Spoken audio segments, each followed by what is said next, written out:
The jungle had a smell you never forgot. Wet earth, rotting vegetation, cordite hanging in the humidity like a ghost that refused to leave. Even 53 years later, Jackson Malone could close his eyes and be back there 22 years old with an M16, and the certainty that came from not yet understanding how easily the world could break you. Quang Tri Province, March 1971.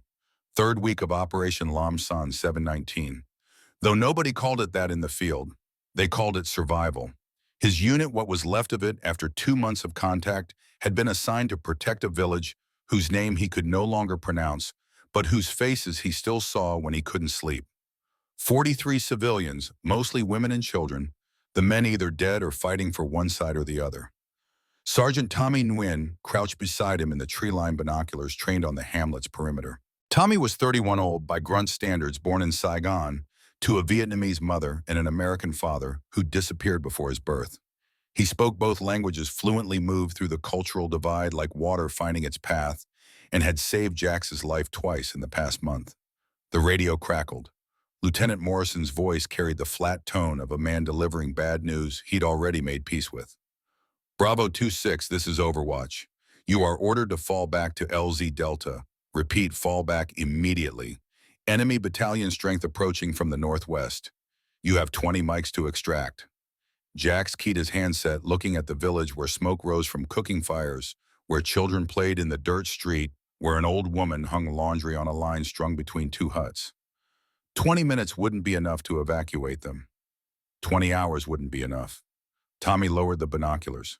His face carried that expression Jax had learned to read, the one that meant a man was calculating the weight of his soul against the weight of the orders. They'll be slaughtered. VC don't leave witnesses. The choice crystallized in that moment, sharp and clear as broken glass. Follow orders live to fight another day, carry the guilt of 43 ghosts, or stay by time for civilians to run and probably die in the process. Jax picked up the radio.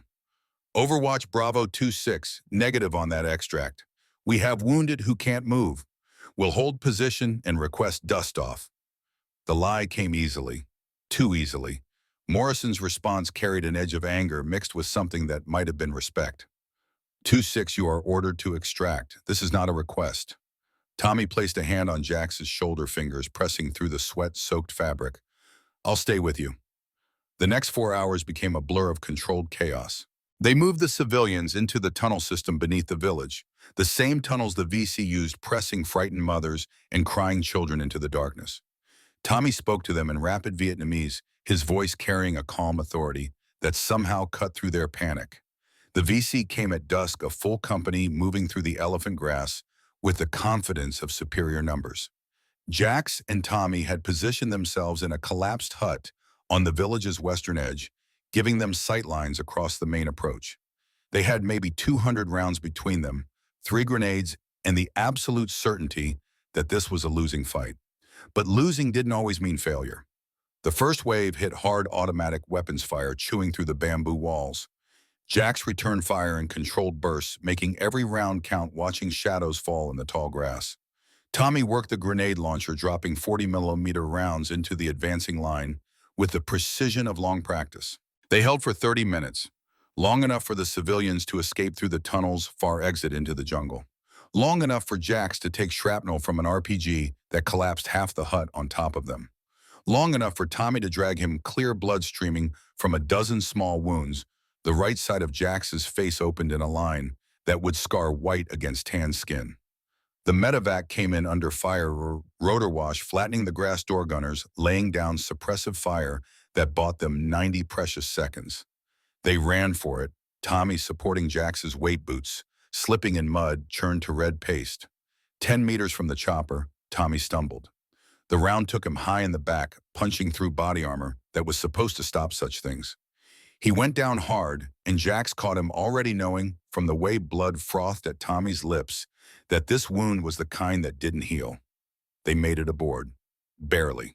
The crew chief was screaming something about taking fire, and the pilot pulled pitch, the Huey clawing for altitude while tracers drew neon lines through the darkening sky. Jax held Tommy's head in his lap, one hand pressed uselessly against the exit wound in his chest. Blood pulsed between his fingers, hot and insistent life. draining in rhythmic spurts that matched a slowing heartbeat. Tommy's eyes found his already starting to lose focus. His hand reached up, grabbed Jax's collar, pulled him close with surprising strength. The words came out between bloody gasps, each one costing him something he couldn't afford. "Promise me something, brother." Jax could barely hear him over the rotor noise. "Anything. A man protects those who can't protect themselves." Tommy's grip tightened. "No matter the cost, you understand, no matter the cost." The words weren't a request. They were a legacy, a burden, a purpose being handed from dying hands to living ones. "I promise." Tommy smiled, or tried to. Blood stained his teeth. "Good, now I can rest." He died before they reached the field hospital somewhere over the jungle he'd been born, to navigate his last breath, a sigh that barely disturbed the air. Jax carried that promise for 53 years. Carried it through the rest of his tour, through the flight home, through the decades that followed. Carried it into a life he built around the only family that made sense after Vietnam, a motorcycle club that asked no questions about the past, and understood that some debts could never be fully paid.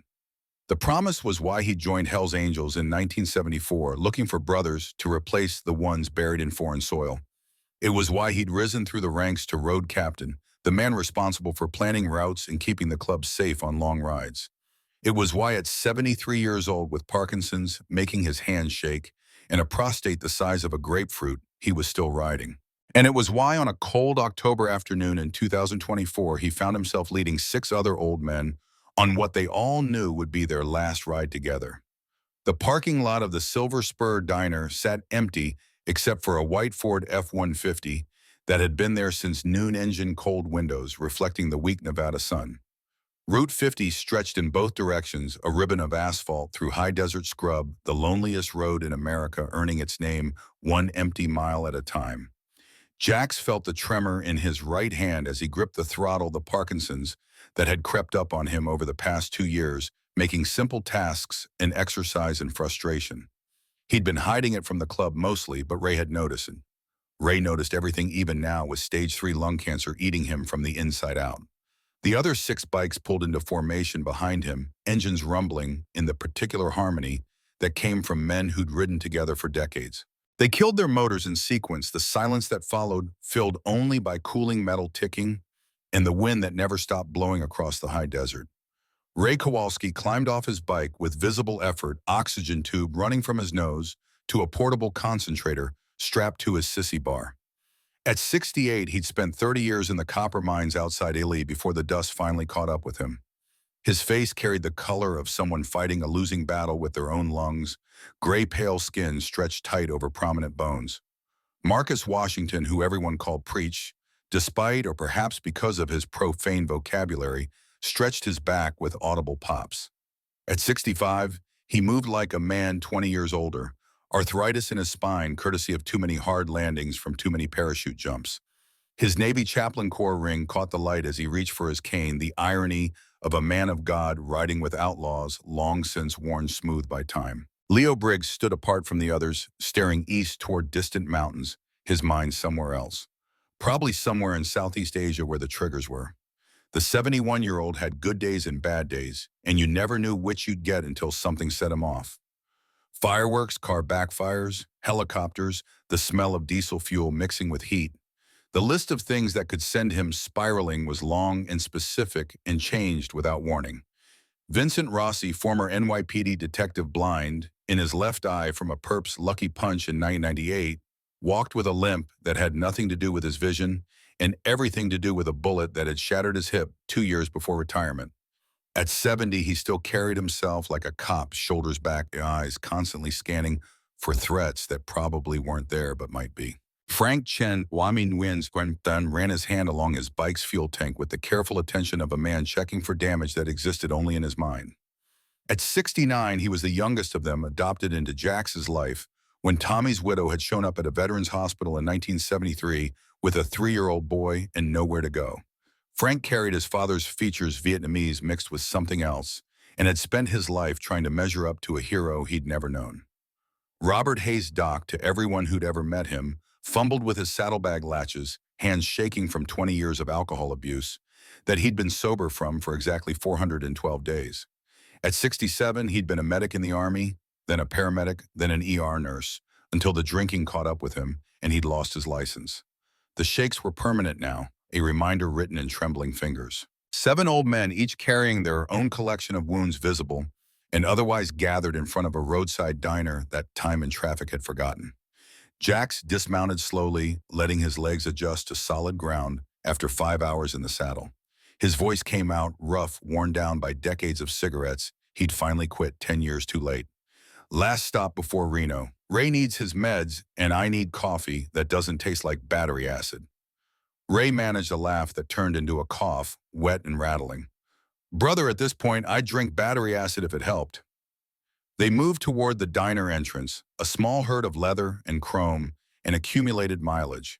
Preach held the door, a gesture of courtesy that sat oddly with the Hells Angels patches on their vests, the 1% diamonds that marked them as outlaws in the eyes of law enforcement. The interior smelled of old grease and newer coffee vinyl booths patched with duct tape, a counter that had probably been installed during the Eisenhower administration. Country music played from a radio behind the counter, Waylon Jennings singing about good-hearted women, loving good-timing men, the irony not lost on anyone present. The waitress appeared from the kitchen, and Jax felt something in his chest tighten, that old Marine Corps instinct that read danger in body language and fear in facial expressions. She was young mid-20s with dark hair pulled back in a ponytail that had started neat and devolved into chaos. Her name tag read Sarah, and her eyes held that particular 1,000-yard stare that Jax knew intimately, the look of someone who'd seen combat and couldn't quite find their way back from it. She moved efficiently between tables, clearing plates, refilling coffee cups, smiling at customers with a brightness that never reached her eyes. But her hands shook slightly when she picked up the coffee pot, and she kept glancing toward the window, toward the white truck in the parking lot. The Angels took their usual corner booth, 7 men arranging themselves with the unconscious awareness of tactical positioning. Backs to walls, eyes on exits, hands free in case trouble walked through the door. Old habits. Sarah approached with menus, and Jax watched her breathing shallow and controlled, the way you breathed when you were trying not to panic. He'd seen that breathing pattern on village walls in Vietnam, on women who knew the enemy was coming and there was nowhere left to run. She distributed menus with mechanical precision, voice carrying the false cheer of someone working for tips. Welcome to the Silver Spur. Can I start you gentlemen with coffee? Frank spoke first, his voice gentle in the way of men who understood fear. Coffee all around, please. And take your time. We're not in any hurry. Sarah nodded, started to turn away, then hesitated. Her eyes locked on Jax for a moment, something unspoken passing between them. Recognition of a kind that had nothing to do with previous meetings and everything to do with shared understanding. She brought the coffee, hands steady enough to avoid spilling, but not steady enough to hide the tremor. Poured 7 cups with the mechanical efficiency of long practice, then retreated to the kitchen without taking their order. Vinny leaned forward, cop instincts engaged. She's running from something. Leo stared at his coffee fingers wrapped around the cup like an anchor. Or someone. Ray pulled out his pill organizer, hands moving through the familiar routine of daily medication. Chemotherapy drugs, pain management, anti-nausea tablets, a pharmacological cocktail that was supposed to buy him a few more months of functional life. White truck's been there a while. Engine's cold. Whoever's driving it has been sitting there for hours. Doc's hands shook as he stirred sugar into his coffee metal spoon, rattling against ceramic. Could be nothing. Could be a trucker sleeping off his shift. Jax said nothing, still watching the kitchen door where Sarah had disappeared. His right hand trembled against his thigh, Parkinson's making itself known, a reminder that his body was betraying him in increments. He flexed his fingers, trying to force them steady through sheer will, an exercise in futility he performed dozens of times a day. The kitchen door swung open. Sarah emerged with notepads, approaching their table with that same false brightness. She pulled out her order pad pen, poised professionally ready. Then the diner's front door opened, bells chiming cheerfully, and every muscle in Sarah's body locked rigid. A man walked in, mid-30s, over 6 feet, built like someone who maintained military fitness standards long after discharge. He wore jeans and a flannel shirt that did nothing to hide the muscle underneath, and he carried himself with the particular awareness of combat veterans who'd learned that threats could come from any direction. His face held conventional attractiveness, marred by something in the eyes, a flatness that came from too many blows to the head, or too much time staring at things that normal people never saw. He scanned the diner with the methodical attention of someone running a threat assessment, then locked onto Sarah with the intensity of a laser sight finding its target. Sarah took a half step backward, the order pad falling from nerveless fingers. A sound escaped her throat, not quite abrupt, more like the noise someone makes when punched in the solar plexus. The man's face split into a smile that held no warmth. "Sarah, baby, time to talk." Jax watched the interaction with the detached observation of someone who'd seen this scene play out before. Different players, different location, same fundamental dynamic. Predator and prey, with the prey having nowhere left to run. Sarah's voice came out strangled, pitched too high. "Ethan, you need to leave." Ethan, the name hung in the air like cordite smoke. The man took a step forward, hands visible, posture non-threatening in the practiced way of someone who knew how to appear harmless, right up until the moment they weren't. "I'm not here to cause trouble. Just want 5 minutes. That's all. 5 minutes and we can sort this out like adults." Ray coughed wetly, using the moment to shift position, body language becoming subtly protective without appearing aggressive. Doc's hands had stopped shaking, adrenaline temporarily overriding the permanent tremor. Vinny's good eye tracked Ethan's movement with cop precision, already calculating angles and threat levels. Ethan noticed them for the first time, gaze sweeping across 7 old men in leather vests, taking in the patches, the 1% diamonds, the club affiliation. Something flickered in his expression, calculation mixing with contempt. "This is a private conversation, Grandpa." He turned back to Sarah, voice dropping to an intimate register. "Come on, let's go outside. These folks don't need to be involved in our business." Sarah remained frozen, every instinct screaming at her to run, but having nowhere to go. Her hands clenched and unclenched at her sides, breath coming faster, now the edge of hyperventilation creeping in. Jack stood slowly, letting his 73 years show, moving like a man who'd earned every ache and pain. His voice came out gravelly, worn down by time and smoke, carrying the particular authority of someone who'd given orders under fire. "Son, I think the lady asked you to leave." Ethan's attention snapped to him, eyes hardening. "Old man, this doesn't concern you." Jax took a step forward, right hand trembling visibly at his side, left hand steady enough. He stopped within arm's reach of Ethan, close enough to see the micro-expressions that crossed the younger man's face. Anger, calculation, the particular frustration of someone used to getting their way through physical intimidation, meeting something that didn't intimidate easily. The words came out measured, each one chosen with care. "I'm 73 years old, got Parkinson's making my hands shake. You're what 35 Ranger tab on your keychain suggests you know how to handle yourself. You could probably put me down without breaking a sweat." Ethan's jaw tightened, not denying it. Jack's continued, voice dropping lower. "But before you do, I want you to think about something. Is this the man you wanted to be when you were in basic training, running obstacle courses, memorizing Ranger creeds? Did you picture yourself terrorizing a woman half your size who can't defend herself?" Something shifted in Ethan's expression, a crack in the facade. "You don't understand." "I understand perfectly." Jax's right hand trembled harder, betraying him. "I understand you're hurting. I understand you've been through things that would break most men. But you don't get to make her pay for your pain." The silence stretched, tension building like pressure behind a dam. The other angels had shifted position, not standing yet, but ready to, bodies coiled with the particular readiness of men who'd been in fights and understood that violence had its own rhythm.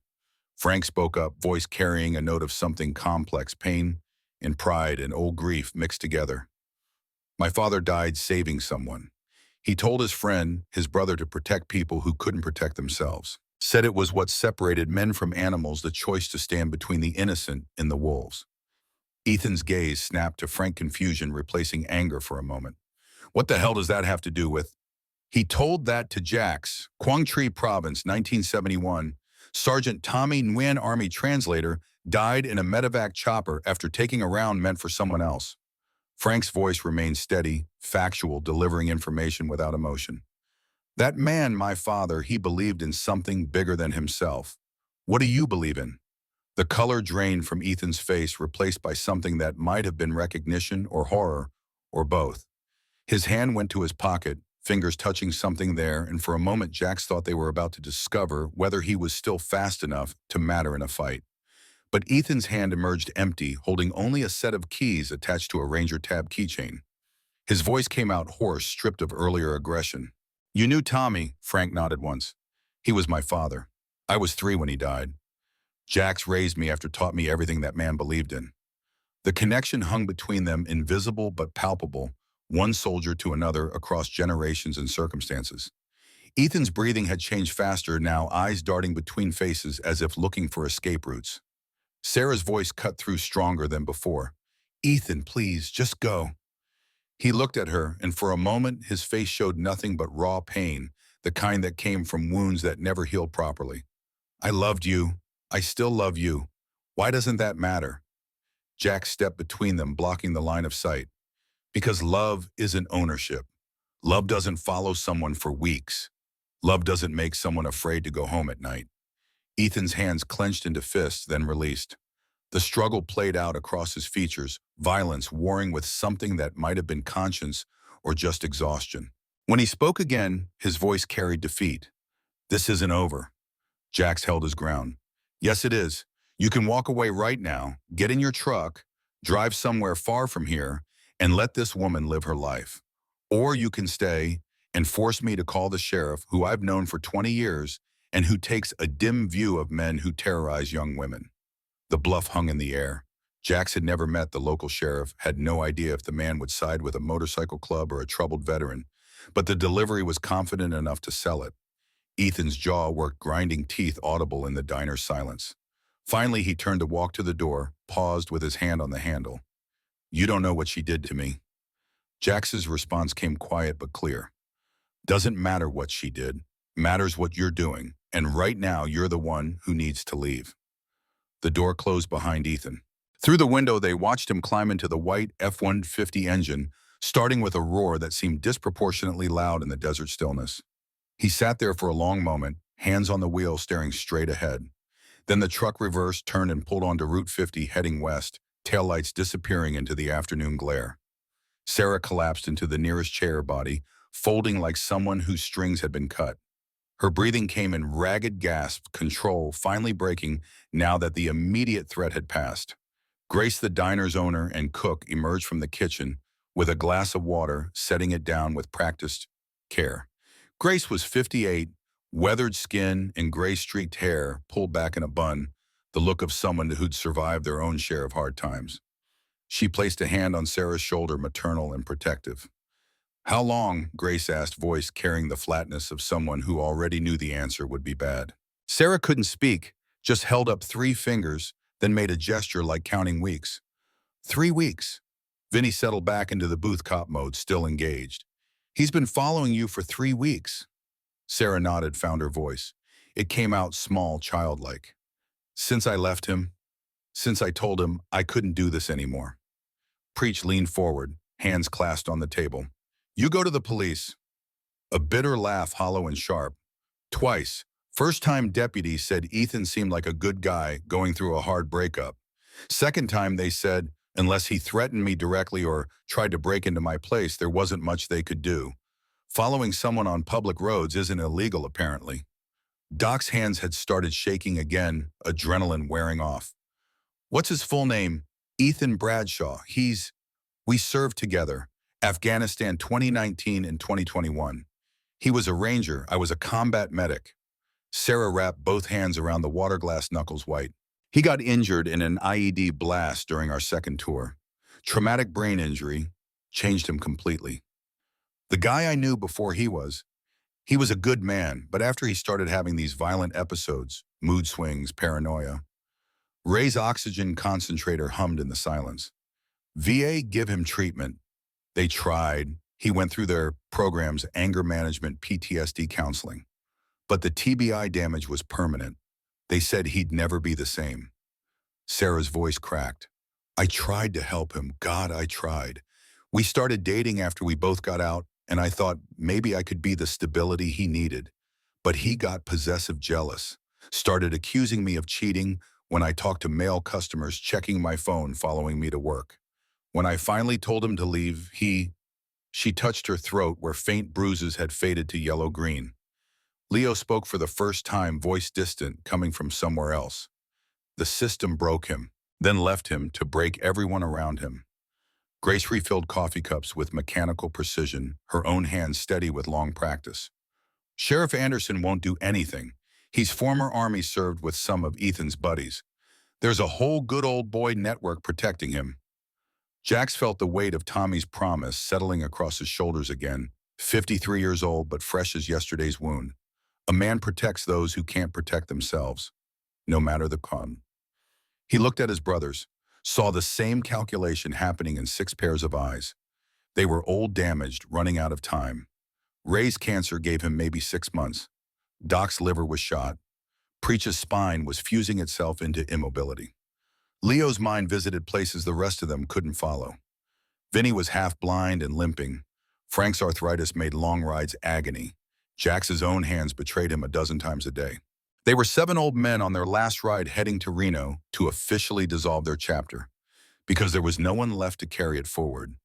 No new members, no future, just 7 aging warriors riding into the sunset. Or they could make this ride mean something. Ray spoke first, reading Jax's expression with the ease of 40 years friendship. We protecting her, it wasn't really a question. Jax looked at Sarah, saw Tommy Nguyen's face overlaid with hers, heard the promise echoing across decades. No matter the cost. Yeah, we are. Sarah's head came up, confusion and hope warring in her expression. What? No, you can't. I can't ask you to. You didn't ask. Jax's voice carried finality. We're offering. You need protection until the situation resolves. We're providing it. Vinny pulled out his phone, already running searches. Ethan Bradshaw, Army Ranger, served 2018 to 2022, medical discharge for TBI. Current address. His fingers moved across the screen. He's living in his truck. No permanent residence since Sarah kicked him out. That's not good. Means he's got nothing to lose. Preach straightened in his seat, working through logistics. We were headed to Reno, supposed to close out the chapter, officially sell the clubhouse. That can wait. Where do you live, Sarah? She gestured vaguely south. 12 miles down Route 50, Sunrise Apartments. It's a dump, but it's what I can afford on Waitress pay. Frank was already pulling out his notebook, writing down details with the methodical attention of someone planning a military operation. We establish a protection rotation. 2 men on watch at all times, 1 at the diner during her shifts, 1 at her apartment when she's home. We're visible, make it clear she's under club protection. Doc looked uncertain, hands trembling, as he set down his coffee cup. We're not exactly in fighting shape. 7 old men against a trained ranger, if it comes to that. Won't come to that. Jax's voice carried conviction he didn't entirely feel. Bullies back down when they realize their target has teeth. We make it clear that touching Sarah means dealing with all of us. Ethan will find somewhere else to direct his attention. Leo's fingers tapped a rhythm on the table, some internal music only he could hear. And if he doesn't back down, the question hung in the diner's stale air, unpleasant but necessary. Jax met Leo's gaze, saw the ghost that lived behind his eyes, the same ghost that lived behind all their eyes. Then we do what Marines do. We hold the line until the civilians are safe, no matter what that costs us. Ray's oxygen concentrator chose that moment to beep, a reminder that time was measured in different increments for different people. He silenced it with practiced ease, pulled out his pill organizer, swallowed his afternoon dose of medications that were supposed to keep him alive. I got 6 months if I'm lucky, maybe less if the cancer spreads faster than expected. He looked around the table at his brothers. Would rather spend them doing something that matters than slowly suffocating in a hospice bed. I'm in. Preach nodded slowly. My back's shot, I move like an 80-year-old, and every morning I wake up wondering if this is the day I can't get out of bed. But I can still hold a position. I'm in. Doc's hands shook harder, but his voice stayed steady. 412 days sober. Been staying sober by helping people, doing what I was trained to do. This girl needs help. I'm in. Vinny cracked his knuckles, good eye sharp despite the blind one. Spent 30 years protecting people. Don't see why I should stop now just because I'm old and broken. I'm in. Frank looked at Jack, something passing between them that had nothing to do with words and everything to do with legacy. My father died protecting someone he barely knew. If I can't honor that by doing the same, what's the point of carrying his name I'm in? Leo was last still tapping that internal rhythm, still somewhere between here and 50 years ago. When he spoke, his voice carried the distance. I froze once. Vietnam firefight outside Hue. Froze and my buddy died because I couldn't move. Been living with that for 53 years. Maybe this is my chance to unfreeze. I'm in. 7 old men, 7 affirmations, 7 commitments to something bigger than themselves. Sarah stared at them like they'd spoken in a foreign language, incomprehension mixing with disbelief. Why would you do this? You don't even know me. Jax reached into his vest pocket, pulled out a small object worn smooth by decades of handling. Tommy Nguyen's dog tags kept all these years a reminder of promises and costs. He set them on the table between his coffee cup and Sarah's water glass. March 1971, I made a promise to a dying man. He said a real man protects those who can't protect themselves no matter the cost. Been carrying that promise for 53 years through every ride, every fight, every choice that mattered. He looked at Sarah, really looked at her, seeing past the fear to the soldier underneath. You served your country, saved lives under fire, came home to find out the system you fought for can't be bothered to protect you from one man with or a grudge. That's not right. That's not just. And we might be old, might be broken, but we can still tell the difference between right and wrong. Sarah picked up the beige tags, turned them over in her hands, reading the names stamped into metal. Tommy Nguyen, Frank's father, my brother. The man who taught me that age doesn't excuse you from doing what's right. Jax's right hand trembled against the table. We're on our last ride together. This chapter's closing. We're all running out of road one way or another. Would rather spend what's left protecting someone who needs it than just fading away.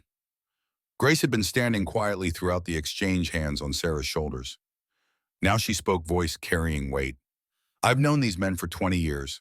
They stop here every time they ride Route 50. Never caused trouble, always respectful, always paid their bill, and tipped well. If they say they'll protect you, Sarah, I believe them. Tara's hands shook as she set down the dog tags, careful with the artifact of someone else's sacrifice. I don't understand. You're Hell's Angels, Outlaw Motorcycle Club. Why would you help me? Preach leaned back, wincing as his spine protested. People see the patch as the 1% diamond they think we're criminals. Some of us have done time that's true. We've lived outside society's rules because sometimes society's rules don't make sense. But we've got our own code, our own laws. And one of those laws is simple. You protect women and children, always. No exceptions. Ray coughed, pulled his oxygen line closer. The system failed you. Sheriff won't help, VA turned your stalker loose with no real treatment, and you're stuck working at a diner in the middle of nowhere because that's all you can afford. Meanwhile, the man terrorizing you is a decorated veteran who everyone wants to give the benefit of the doubt. That's the system working exactly as designed, protecting its own and leaving everyone else to fend for themselves. Vinny's cop instincts were still running calculations. Bradshaw will be back. Men like him, they don't give up just because someone told them to leave. He'll wait maybe a day or two, let things cool down. Then he'll try again, different approach. He's a ranger trained in tactics and strategy. This isn't over. Frank closed his notebook, planning complete, which is why we set up our protection detail starting tonight. Sarah, what time do you get off work? She checked the wall clock, mental math visible. 9. Grace closes at 10 on weekdays. We'll have someone here when you leave, follow you home, maintain watch overnight. Frank's organizational skills, honed through years of running the club's logistics, kicked into gear. Morning shift starts at 6. Yeah. Someone will be there when you leave your apartment, tell you here maintain watch during your shift. He looked around the table. We rotate in 4-hour blocks. 2 men per shift so everyone gets adequate rest. Ray's medical needs take priority, so his shifts are flexible. Doc pulled out his own pill organizer, comparing schedules. I can take early mornings 2 a.m. to 6 a.m. I don't sleep much anyway, and my hands are steadiest right after I wake up. Leo spoke without prompting. I'll take late nights. Nighttimes when the ghosts come anyway might as well be useful while I'm not sleeping. The logistics fell into place with the practiced ease of men who'd been coordinating movement and security for decades. Shifts assigned backup plans, established contingencies identified. It looked almost professional, which made sense given that most of them had spent their early years in professions that required exactly this kind of planning. Sarah watched it all with growing wonder, like someone witnessing something fundamentally alien to her understanding of how the world worked. "How much will this cost me?" Jax's response came immediately. "Nothing. I can't afford. We're not asking you to pay. This isn't a transaction. This is us doing what we should have been doing all along, what everyone should do when someone needs help. No charge, no debt, no strings attached." Ray stood slowly, joints protesting, oxygen line trailing. "Should get settled. Need to find a motel, get our gear squared away before nightfall." Grace raised a hand. "The old cabins out back, the ones I used to rent to truckers. Haven't been used in 5 years, but they're weatherproof and furnished. You are welcome to stay there, no charge. Least I can do for men willing to risk themselves for my employee." Preach smiled, genuine warmth breaking through his weathered features. "Grace Holloway, you're a saint walking among sinners. I'm a businesswoman who knows good people when she sees them, and I know trouble when I sees it too." She looked at Sarah. "You take the night off, honey. Go home, get some rest. These gentlemen will make sure you're safe." Sarah nodded mutely, still processing the rapid shift in her circumstances.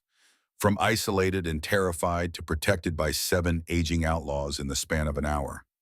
Reality hadn't quite caught up with events. The Angels filed out to their bikes' engines, starting in sequence that familiar rumble that had been their soundtrack for decades. They moved their riders around to the back of the diner, where the old cabins waited, structures that had seen better years, but would serve their purpose. Jax helped Ray with his oxygen tanks, carrying an equipment that had become as familiar as his own gear. Ray's breathing rattled wet and labored the sound of lungs that were slowly forgetting their function. "You okay?" Jax asked, private concern between brothers. Ray managed to smile through the oxygen mask. "Dying either way, brother. Rather die protecting someone than choking on my own fluids in a hospital bed. This is a good last ride." Jax's right hand trembled as he adjusted his grip on the oxygen tank, Parkinson's making itself known. "Yeah, it is." They settled into the cabins as the sun dropped toward the western horizon, painting the Nevada desert in shades of amber and rust. Frank ran a perimeter check, old habits from a military childhood emerging. Vinny was already on his laptop running deeper background checks on Ethan Bradshaw, pulling service records and medical files through channels that weren't strictly legal but were definitely effective. Doc organized their medical supplies, such as they were. 7 old men between them had enough prescription medications to stock a small pharmacy, plus the informal first aid gear that riders carried for emergencies. Not hospital grade, but enough to handle most contingencies. Preach sat on his cabin's porch back against the wall for support, watching the desert light fade. His fingers moved unconsciously, counting prayer beads worn smooth by decades of handling. He'd left the Navy Chaplain Corps in 1992, joined the Angels 2 years later, but some habits transcended affiliation. Leo paced restless energy that came from anxiety he couldn't name. The desert twilight reminded him of other deserts, other twilights, and the line between Nevada 2024 and Southeast Asia 1971 was thinner than he liked to admit. Jack stood apart from the others, hand on the tow tags he'd returned to his pocket, feeling the weight of Tommy's promise renewed. 53 years had passed since that medevac flight, since blood on his hands, in a dying man's last words. Half a century of carrying that burden, trying to live up to an obligation he could never fully discharge. But maybe, just maybe, this would count for something. Protecting one woman from one man didn't balance the scales of all the people he hadn't saved, all the civilians he'd left behind, all the choices made under fire that still woke him at 3 a.m. with guilt as fresh as yesterday. But it was something. Sarah emerged from the diner as full dark settled Grace beside her, both women looking uncertain about the arrangement they'd agreed to. Frank and Vinny had drawn first shift engines already idling, ready to escort her home. Jax walked over, moving with the careful deliberation of someone whose body didn't always cooperate. "You call if anything seems wrong, anything at all. We're 5 minutes away." Sarah looked at him with an expression he couldn't quite read. "Why are you really doing this?"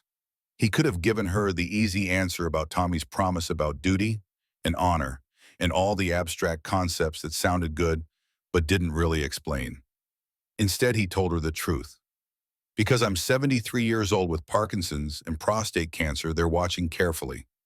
Ray's got 6 months if he's lucky. Doc's liver is failing. Preach can barely walk. Leo's mind spends more time in Vietnam than Nevada. Vinny's half blind. Frank's joints are shot. We're 7 old men running out of road. He paused, gathering words that were harder to say than he'd expected. And at the end, when there's no more road left, I want to look back and know that the last thing I did mattered. That I protected someone who needed it. That I kept the promise I made to a dying man 53 years ago. That's why. Sarah's eyes were wet in the porch light. Thank you. Jax nodded, throat tight. Get some rest. We'll be watching. He stood in the diner parking lot as Sarah drove away, 2 motorcycles flanking her small Honda, like guardian angels with chrome halos and loud pipes. The desert night settled around him, cold and vast and indifferent, the same desert that had watched empires rise and fall and would still be here long after every human concern had turned to dust. But tonight, in this small corner of Nevada, 7 old men were making their last stand matter. And maybe, just maybe, that was enough. The first 3 days passed without incident, which made everyone nervous. Ethan Bradshaw's white F-150 had disappeared completely from Route 50, no sightings at the diner, no drive-bys at Sarah's apartment complex. The sudden absence felt more threatening than his presence had been, like watching storm clouds gather on a horizon you couldn't quite see. Vinny spent those 3 days buried in his laptop at the diner's back corner booth, pulling threads that connected to other threads in the complicated web of Ethan Bradshaw's unraveling life. What he found didn't comfort anyone. On the 4th morning, he called a meeting in the largest cabin while Sarah was at work and Grace handled the breakfast rush. 7 old men gathered around a table scarred by cigarette burns and coffee rings, the accumulated damage of decades visible in wood grain. Vinny's good eye was bloodshot from screen time, his blind left eye milky and unfocused. Ethan Bradshaw, born 1989 in Tucson, Arizona. Father was career Army, mother worked as a nurse. Clean childhood, good grades, enlisted at 18. Made Ranger School on his first try, which tells you something about his capabilities. He pulled up service records on his laptop, turning the screen so others could see. 2 tours in Afghanistan, 2019 and 2021. Decorated twice for valor, once for pulling 3 wounded men out of an ambush under fire. By all accounts, he was exactly the kind of soldier the Army wants to put on recruiting posters. Doc leaned forward, reading over Vinny's shoulder. What happened? IED, March 2021, outside Kandahar. Vehicle he was riding in hit a pressure plate bomb. Driver and front passenger were killed instantly. Ethan was in the back, took the concussive force, but survived. Traumatic brain injury, severe. They medevaced him to Landstuhl, then Walter Reed for 6 months of treatment. Frank's jaw tightened. He'd been 3 years old when his father died from combat wounds raised on stories of sacrifice and service. The bitter irony of a good soldier being destroyed by his own brain wasn't lost on anyone in the room. Vinny continued pulling up medical records that definitely weren't public information. VA diagnosed him with TBI-related personality changes, impulse control disorder, violent ideation, severe PTSD, prescribed medication, mandatory counseling, the whole protocol. Problem is TBI damage is permanent. The man he was before that IED doesn't exist anymore. The injury literally changed his brain structure. Preach's fingers worried as prayer beads.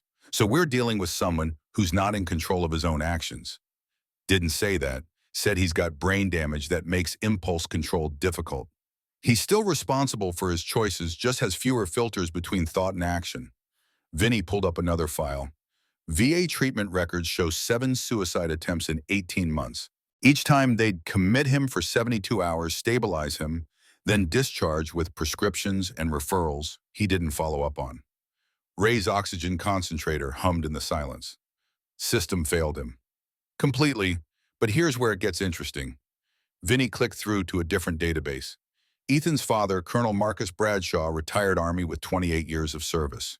Currently works as a defense contractor consultant.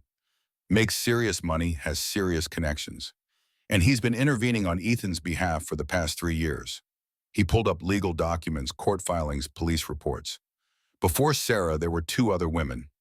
First one, 2022, filed for a restraining order after Ethan showed up at her workplace repeatedly.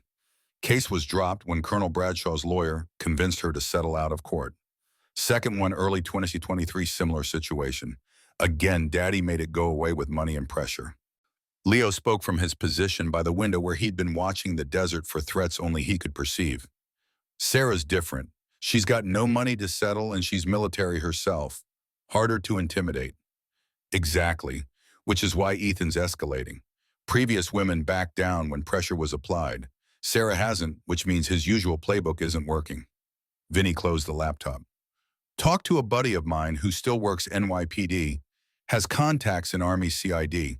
Word is Colonel Bradshaw is actively working to get Sarah discredited, building a narrative that she's mentally unstable, that she led his poor wounded son on, then abandoned him, that she's using us as muscle to harass a disabled veteran. Jax felt his right hand tremor worsen stress, exacerbating the Parkinson's. He's planning something, getting his ducks in a row legally before making a move. Frank was already thinking tactically. We need to be visible, document everything. Cameras at the diner, cameras at Sarah's place. Every interaction recorded, timestamps stored somewhere Bradshaw can't reach. Doc pulled out his phone, hands shaking as he navigated to a website.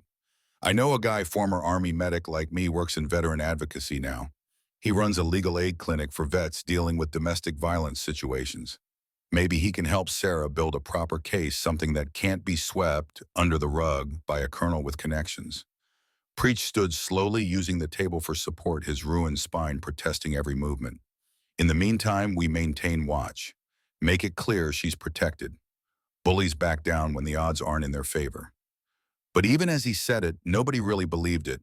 They'd all seen combat, all understood that sometimes the enemy didn't care about odds, only about objectives.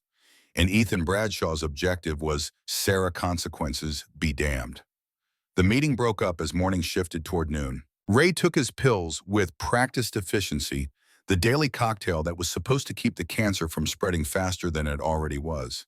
His color had worsened over the past 4 days, gray pallor deepening towards something that looked like death warmed over. Jax caught his arm as he headed for the door. You need to see a doctor. Ray's laugh turned into a wet cough. Brother, I got 6 doctors. None of them can do anything except make me comfortable while I die. Rather die here doing something that matters than hooked up to machines in some sterile room. Jax's hand trembled against Ray's sleeve. Just pace yourself. We need you functional. I'm functional enough. Ray pulled his oxygen line closer. Besides, if things go sideways, better to have the dying guy take point. I got nothing to lose except a few months of suffering. The logic was sound and horrible in equal measure.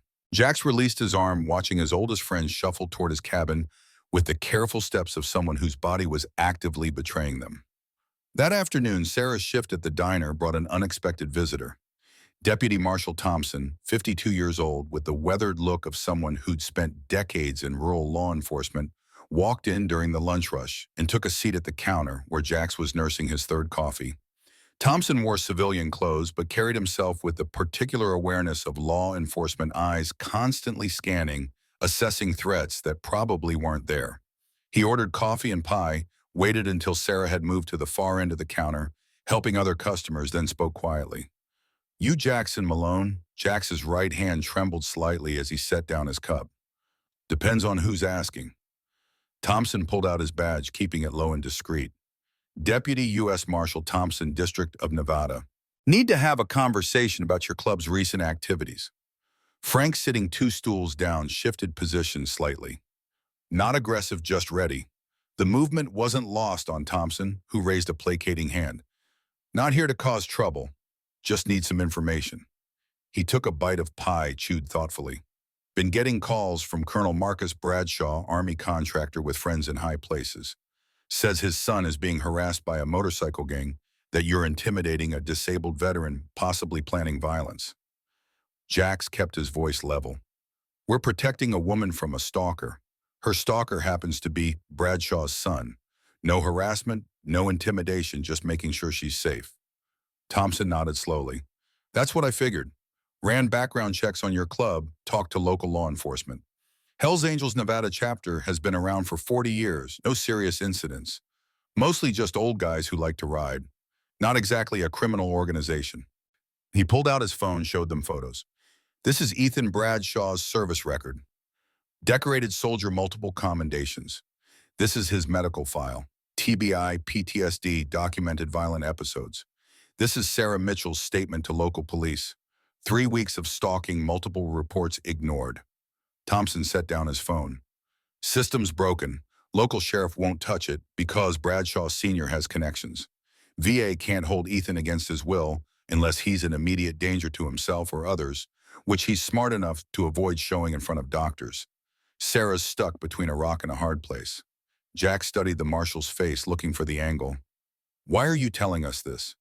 Because 20 years ago, my daughter was in Sarah's position. Boyfriend wouldn't leave her alone after she broke up with him. Police said they couldn't do anything without proof of threats. 3 months later, he shot her in a Walmart parking lot. She survived barely. Spent 6 months learning to walk again. Thompson's jaw tightened, old anger surfacing. So when I get calls from some colonel demanding I investigate a motorcycle club for protecting his son's victim, I take those calls with a grain of salt. But I also need you to understand something. You're walking a very thin line here. You protect the girl, that's fine. You cross that line into vigilantism, I'll have no choice but to bring you in. Frank spoke up, voice calm. We're not looking for violence, just making sure she's safe until the legal system catches up. Good, keep it that way. Thompson finished his pie, dropped cash on the counter. That said, if Ethan Bradshaw ends up hurt and I find out it was self-defense, well, I'm real bad at paperwork sometimes. Things get lost, evidence gets misplaced. Funny how that happens. The unspoken permission hung in the air. Thompson stood, tipped his hat to Sarah, and walked out. The bell above the door chimed cheerfully, incongruous with the weight of the conversation. Frank waited until the marshal's car had pulled away before speaking. That was either a warning or a green light, and I'm not sure which. Jax's hand trembled as he picked up his coffee. Both. He's telling us he won't stop us from protecting Sarah, but we're on our own if things go bad. That night brought the first real test. Sarah's shift ended at 9, same as always. Frank and Doc were on escort duty, engines idling in the parking lot as she locked up the diner. The night was cold, October desert temperatures dropping fast after sunset, stars sharp and clear in air too dry for clouds. They'd made it halfway to Sarah's apartment when Doc's mirror caught movement. White F-150, no lights, pulling out from a side road 200 yards back. In the darkness, with only starlight to see by, it was almost invisible. Almost. Doc keyed his radio, voice steady despite the adrenaline spike. We got company. White truck 200 yards back, running dark. Frank's response crackled back immediately. Confirmed. Sarah, when we get to your complex, don't stop in your usual spot. Pull around to the back entrance. We're going to see if our friend wants to play. Sarah's voice came through, thin and frightened. Is it him? Don't know yet. Just follow Frank's lead. The convoy adjusted course, Sarah's Honda following Frank's bike, while Doc dropping back, putting himself between her and the trailing truck. The mathematics of the situation weren't good. 2 old men on motorcycles against a truck that could weigh 3 tons and outrun them on straightaways. But motorcycles were maneuverable, and both Frank and Doc had been riding long enough to make their bikes extensions of their own bodies. The truck accelerated, closing distance.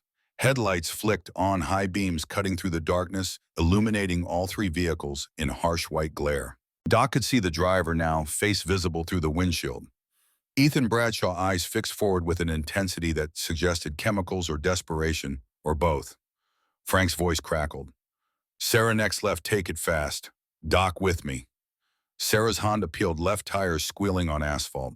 Frank followed, bike leaning hard into the turn. Doc dropped back further, deliberately blocking the truck's path, forcing Ethan to choose between slowing down or running him over. For a moment, it looked like Ethan might choose the second option.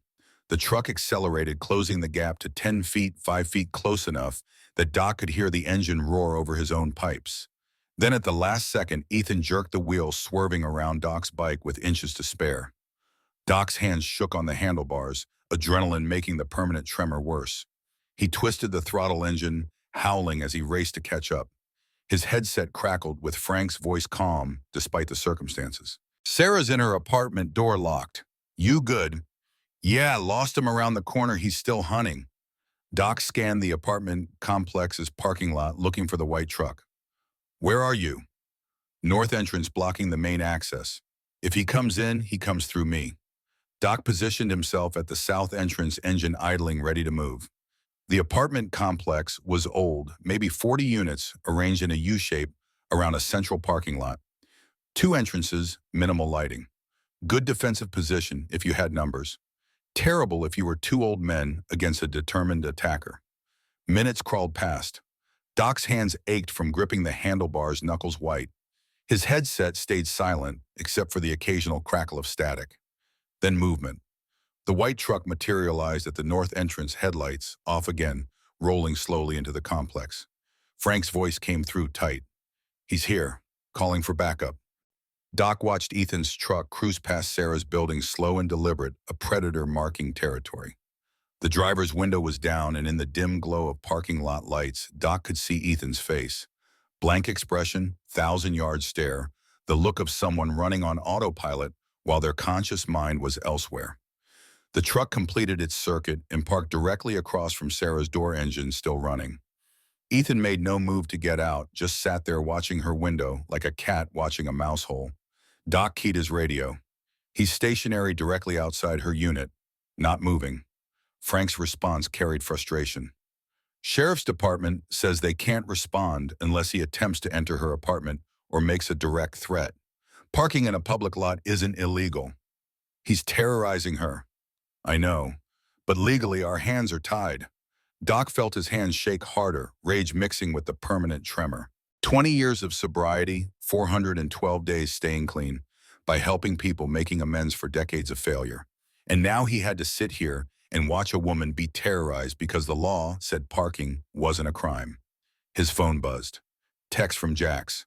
On our way, 10 minutes. Do not engage unless he makes a move. 10 minutes felt like hours. Doc maintained his position, watching Ethan watch Sarah's window.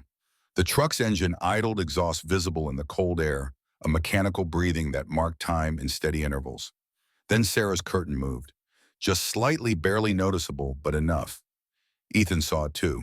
He killed his engine, opened the door, stepped out slowly, didn't approach her apartment, didn't do anything overtly threatening. Just stood there beside his truck, staring at her window, making sure she knew he was there. Doc's radio crackled. Frank, he's out of the vehicle. I see him, still not illegal. Damn it. The sound of motorcycle engines grew louder. Jax and the others arriving in formation, pipes echoing off apartment buildings. 7 bikes, 7 old men rolling into the complex with the deliberate menace of people who decided that legal niceties had run their course. They arranged themselves in a semicircle, engines idling, headlights illuminating Ethan from multiple angles. Not blocking him in, not threatening, just making their presence absolutely clear. 7 against 1 odds that even a ranger would think twice about. Jax dismounted slowly, letting his age show, moving like a man whose body was actively betraying him. But his voice carried across the parking lot with the authority of someone who'd given orders under fire. Bradshaw, time to leave. Ethan didn't move, still staring at Sarah's window. Public parking. I'm not breaking any laws. Maybe not, but you're terrorizing a woman and that stops tonight. Ethan finally turned to face them and Doc felt his stomach drop. The man's eyes held nothing, no anger, no fear, just empty calculation. Whatever had made Ethan Bradshaw human before the IED, it wasn't home anymore. Something else was wearing his face, something that didn't care about consequences, or mortality, or the 7 old men arrayed against it.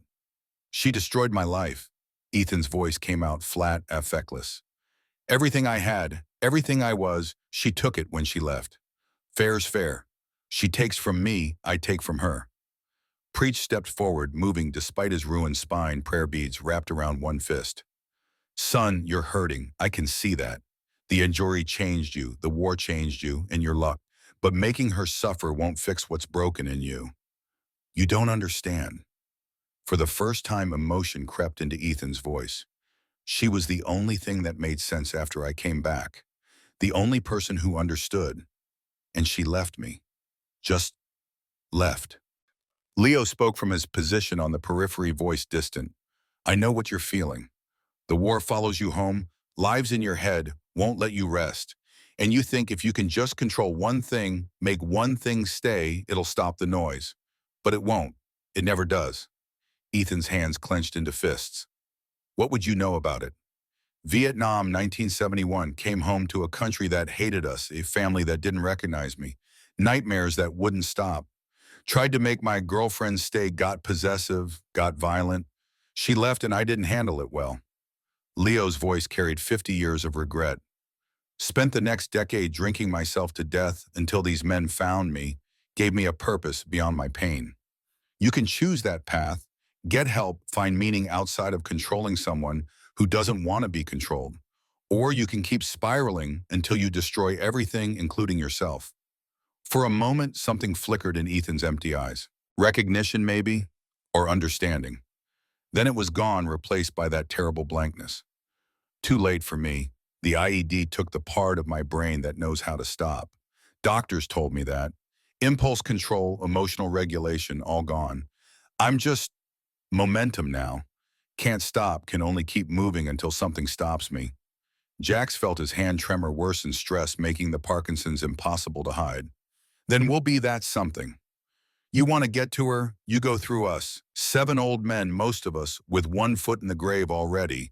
But we're still standing between you and her. That's not changing. Ethan studied them, really looked at them for the first time.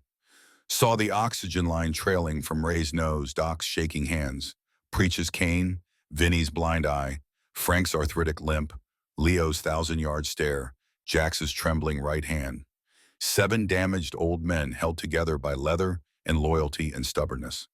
Something that might have been respect crossed Ethan's face. You'll die for her, Ray spoke up, voice wheezing through the oxygen mask. Brother, I'm dying anyway. Got 6 months, probably less. Rather spend them doing something that matters than waiting for cancer to finish me. So yeah, I'll die for her if that's what it takes. The standoff stretched, tension building like pressure before a storm. 7 old men, 1 broken veteran, a cold October night in Nevada. The mathematics of violence hung in the balance, everyone calculating odds and consequences. Then Ethan stepped back, hands raised in mock surrender. Fine, tonight you win. But I'm not going away. I can't. The part of my brain that knows how to quit doesn't work anymore. So this is your warning. Next time, I won't be alone. He climbed back into his truck, started the engine, and drove away slowly. Not fleeing, just leaving. The threat hung in the exhaust fumes, unspoken but clear. Frank waited until the taillights disappeared before keying his radio. Sarah, you're clear. We're maintaining the watch overnight. Her voice came back shaky. What did he mean he won't be alone? Vinny was already on his phone pulling up information. Means he's got friends, ranger buddies probably, men who think they're helping a brother in need. Jax felt exhaustion settling into his bones, the kind that came from adrenaline crash mixed with the slow erosion of age. We need more intel. Find out who his support network is, how many we might be dealing with. The Angels dispersed to their positions, 2 men maintaining active watch, while the others caught rest in shifts. Doc and Leo drew first watch, parking their bikes with clear sight lines to Sarah's door. The night was endless, and cold stars wheeling overhead in their ancient patterns, indifferent to human drama playing out below. At 3 a.m., Leo's radio crackled. Movement, 3 vehicles coming in slow. Doc's hands steadied, adrenaline temporarily overriding the tremor. Identifying. 3 trucks this time, Ethan's white F-150 leading 2 others. They parked in a line facing Sarah's building. Headlights extinguished, engines running. Doors opened and men emerged. 4 total, not counting Ethan. All of them carried themselves with military bearing, moving in coordinated silence. Leo keyed his radio, voice tight. We got Rangers, 4 plus Ethan. This is bad. Jax's voice came back immediately, sleep-roughened but alert. On our way. Do not engage unless they make a move on her door. But the Rangers weren't moving towards Sarah's apartment. They were moving toward Doc and Leo, spreading out in a tactical formation that suggested training and experience. These weren't amateurs. These were soldiers, young and fit and dangerous, facing 2 old men on motorcycles. The leader was tall, mid-40s, moving with the controlled aggression of someone who'd spent their life in combat zones. He stopped 10 feet from Doc's bike, hands visible but ready. You need to leave. This is between Ethan and Sarah. Civilians don't belong in the middle. Doc's hands trembled on his handlebars, but his voice stayed steady. We're not civilians. We're her protection, and we're not leaving. Then you're making a mistake. The ranger's voice carried absolute certainty. Ethan's our brother. He saved my life in Kandahar, pulled me out of a burning vehicle while taking fire. I owe him everything. If he says he needs to talk to Sarah, then he talks to Sarah. Leo spoke from his bike, voice distant but clear. And if she doesn't want to talk, not your call to make. Another ranger moved forward, younger, maybe 30, with the particular intensity of someone who'd seen recent combat. Ethan's got TBI from an IED. The VA failed him. His family failed him. Sarah was the only good thing in his life, and she abandoned him when he needed her most. We're not letting that stand. The mathematics were impossible. Two old men, one with PTSD and one with trembling hands against 5 trained rangers in their physical prime. Even calling for backup would take minutes they didn't have. This was going to go bad, and everyone knew it. Then headlights cut through the darkness. 7 motorcycles' engines roaring, the rest of the angels arriving in formation. The odds shifted slightly from impossible to merely suicidal. 7 old men versus 5 rangers. Still losing numbers, but at least now they had presence. Jax dismounted, moving slowly, deliberately, showing his age and his tremor. When he spoke, his voice carried the weight of authority earned through decades of hard choices. Captain Derek Stone, 3rd Battalion, 75th Ranger Regiment, 3 tours in Afghanistan, 2 in Iraq. Currently stationed at Fort Benning on leave. You're a long way from home. Stone's eyes narrowed. How do you know my service record? Because I spent 30 seconds on Google and have a friend who's good with computers. Jax gestured at Vinny, who nodded confirmation. Your service record's impressive. Decorated, respected career officer with a bright future. Question is, why are you throwing that away for a man who's stalking his ex-girlfriend? Ethan's not a stalker. He's injured, needs help, and Sarah walked away when he needed her most. Sarah's a combat medic who served 2 tours herself. She tried to help him for 2 years after they both came home. But you can't help someone who won't help themselves, and you can't stay with someone who makes you afraid to go home at night. Jax took a step forward, right hand trembling visibly. So tell me, Captain Stone, is this really the hill you want to die on? Defending a man's right to terrorize a woman because he's got a traumatic brain injury? Stone's jaw tightened. You don't understand what he's been through. Actually, I do. Vietnam 1971 saw plenty of men come back with injuries that changed who they were. Some got help, some didn't. The ones who didn't often took other people down with them. Jax's voice hardened. You enabling Ethan's worst impulses isn't brotherhood. It's cowardice dressed up as loyalty. One of the younger rangers stepped forward, fists clenched. Watch your mouth, old man. Preach moved to intercept Kane in one hand, prayer beads in the other. Son, I spent 20 years as a Navy chaplain. Counseled hundreds of men coming back from war. You know what the worst thing you can do for a hurting brother is enable his self-destruction. Real brotherhood means telling hard truths even when it costs you. Stone looked between his men and the angels, calculating. We're not leaving. Neither are we. Jack spread his hands. So here we are. 5 rangers in your prime versus 7 old men with more medical problems than working body parts between us.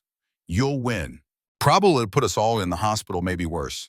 But I guarantee we'll make enough noise that every cop in the county shows up, and then you explain to your commanding officer why you assaulted 7 senior citizens while on leave. How's that going to play at Fort Benning? The standoff hung in the balance, violence hovering just below the surface. Then Sarah's apartment door opened, and she stepped out wearing pajamas and a jacket thrown over them, her face pale in the parking lot lights. Stop, her voice cut through the tension. All of you just stop. She walked toward them barefoot on cold asphalt, moving with the particular courage of someone who decided that fear was less important than principle. She stopped between the 2 groups, turning to face Stone and his rangers. Captain Stone, I remember you. Ethan talked about you, about how you were his mentor, how he respected you. He told me you were the kind of officer who actually cared about his men. Stone's expression softened slightly. Ethan's a good soldier, one of the best I've ever commanded. He was, past tense. Sarah's voice carried pain and conviction in equal measure. The IED changed him, Captain. The man I fell in love with doesn't exist anymore. The TBI destroyed the parts of his brain that made him who he was. What's left is broken and dangerous and unable to accept that I can't fix him. He needs you. He needs professional help. Intensive treatment, medication, possibly institutional care. Things I can't provide. Things I tried to help him get for 2 years while he got progressively worse. Tears ran down her face now. I loved him, Captain Stone. I still grieve for the man he was, but I can't let that love trap me with someone who will eventually hurt me or worse. Ethan had been silent throughout the exchange, standing beside his truck face blank. Now he spoke, voice carrying that same effectless quality. Sarah's right, I'm broken. The doctors told me the damage is permanent. The part of my brain that knows when to stop, when enough is enough, it's just gone. I know I should let her go, but knowing it and being able to do it are different things. My brain doesn't work that way anymore. The admission hung in the cold air, terrible in its honesty. Stone looked at his former soldier, really looked at him, and something shifted in his expression. Recognition, maybe, or horror at what his loyalty had been protecting. Sarah continued, voice steady despite tears. These men, these angels, they're protecting me because the system won't.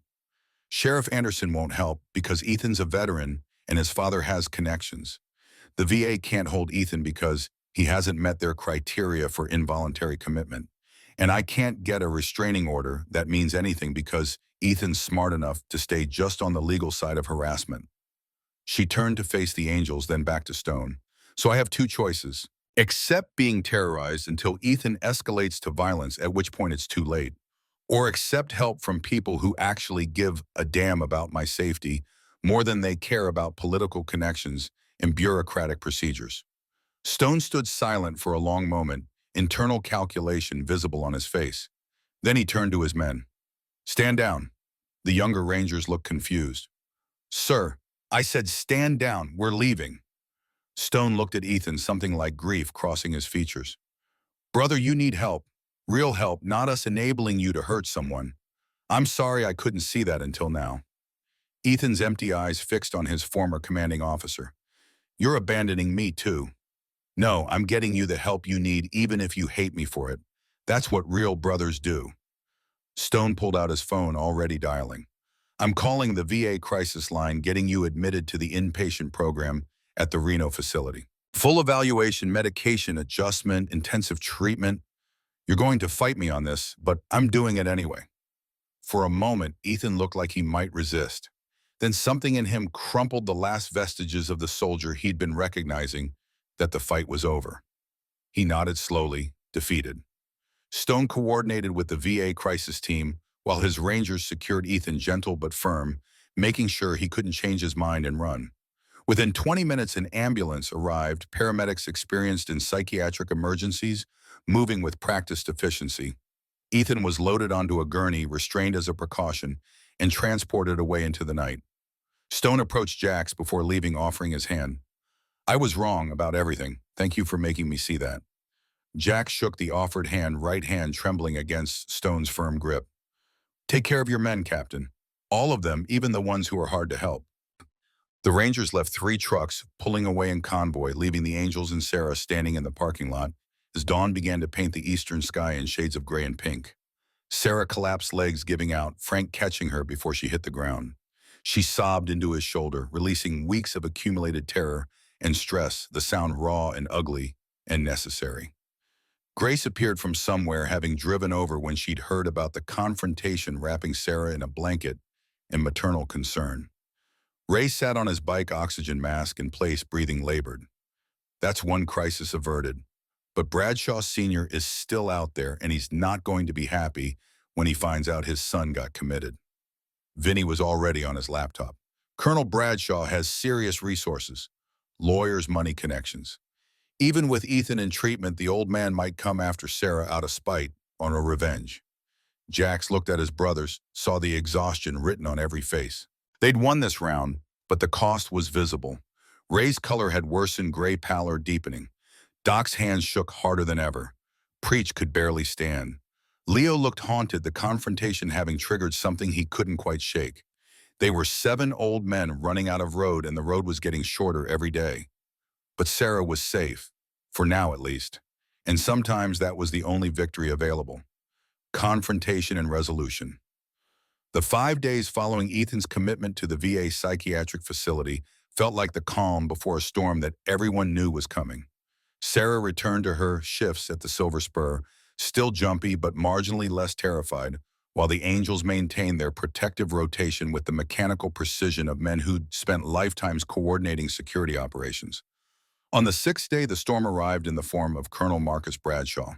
He pulled into the diner's parking lot at 11 a.m. in a black Mercedes SUV that probably cost more than Sarah made in 3 years, wearing pressed khakis and a polo shirt that somehow looked like a uniform despite being civilian clothes.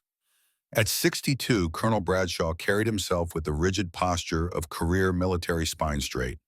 Movements economical eyes, constantly assessing terrain, and threats with the ingrained habit of someone who'd spent 4 decades making life or death decisions. Jax watched him approach from his usual corner booth, reading the man's body language, seeing the anger controlled beneath professional courtesy. This was a man used to getting his way, accustomed to subordinates jumping when he spoke, and clearly unaccustomed to having his authority challenged by a group of aging motorcycle club members. The colonel entered, letting the door close behind him, with deliberate care, scanning the diner's interior with tactical precision. His gaze settled on Jack's, recognition flashing across his features.